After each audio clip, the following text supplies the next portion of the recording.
JD Vance के दौरे को लेकर कांग्रेस ने सरकार से सवाल पूछे।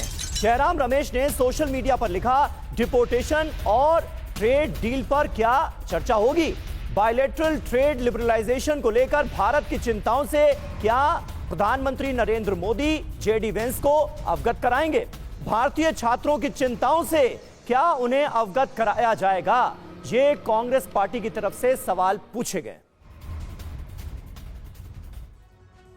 तो जेडी वेंस का भारत दौरा और इस बीच कांग्रेस की तरफ से सरकार के सामने कुछ सवाल रखे गए हैं। क्या हैं वो सवाल, क्या है वो मुद्दे? देखिए, क्या डिपोर्टेशन और ट्रेड डील का मुद्दा प्रधानमंत्री उठाएंगे? पहला है ये कांग्रेस का सवाल जयराम रमेश की तरफ से, यूएस में भारतीय छात्रों की चिंताओं से क्या वो जेडी वेंस को, अमेरिका सरकार को अवगत कराएंगे?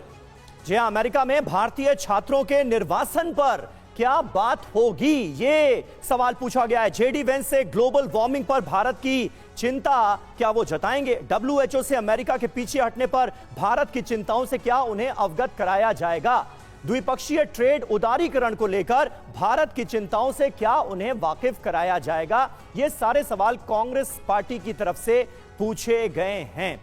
रविंदर सचदेव सर, क्या आपको लग रहा है कि ये सारे मुद्दे भी काफी अहम हैं, खास तौर पर जहां तक भारतीय छात्रों के हितों का सवाल है, और जिस अंदाज में, जिस तरह से वहां से जो अवैध प्रवासी भारतीय थे उनको डिपोर्ट किया गया था, उस तरीके को लेकर भी कई सारे सवाल उठे थे? देखिए, मेंशन होगा, पर हमें एक चीज क्लियर होनी चाहिए, बहुत क्लियर। ये जो इंडियन स्टूडेंट्स के साथ हो रहा है, दुनिया में सारे स्टूडेंट्स के साथ हो रहा है। इंडिया को कोई सिंगल आउट नहीं किया जा रहा। ये अमेरिकन इनकी अपनी इमिग्रेशन पॉलिसी जो कर रही है उसमें यस हमारे इंडियन भाई बहन भी फंसेंगे। तो इसमें यह मुद्दा चाहे उठाया जाएगा, पर हमें कोई एक्सपेक्ट नहीं करना चाहिए कि कोई हमारे लिए स्पेशल फेवर कर देगा। कॉमन सेंस नहीं है, वन। सेकेंडली, टैरिफ और नॉन टैरिफ की बहुत सही बात हो रही थी। ये बात नहीं है कि केवल टैरिफ बैरियर की अपनी ड्यूटी कम कर दो। वाइजराम ने कहा उस पर 40% पड़ी थी, उसने कहा मैं 0% कर देता हूं। तो पीटर नवारो जो कि ट्रंप का एडवाइजर है, उसने बोला नहीं, आप 40 से 0 है, मुझसे मतलब नहीं, हमारा इंटरेस्ट है नॉन टैरिफ बैरियर्स हटाओ। इंडिया पर भी हम बात अभी सारी टैरिफ और ड्यूटीज ही कर रहे हैं। हमारे पर भी प्रेशर है कि आप अपने नॉन टैरिफ बैरियर्स हटाओ, मार्केट एक्सेस खोलो, ये करो वो करो इत्यादि। काफी कुछ इसमें से बाय द वे हमारे अपने लिए अच्छा है। ये वैसा समय है जैसे Manmohan Singh, Narasimha Rao 91 foreign exchange crisis हुआ था, देश को रिफॉर्म करने पड़े थे।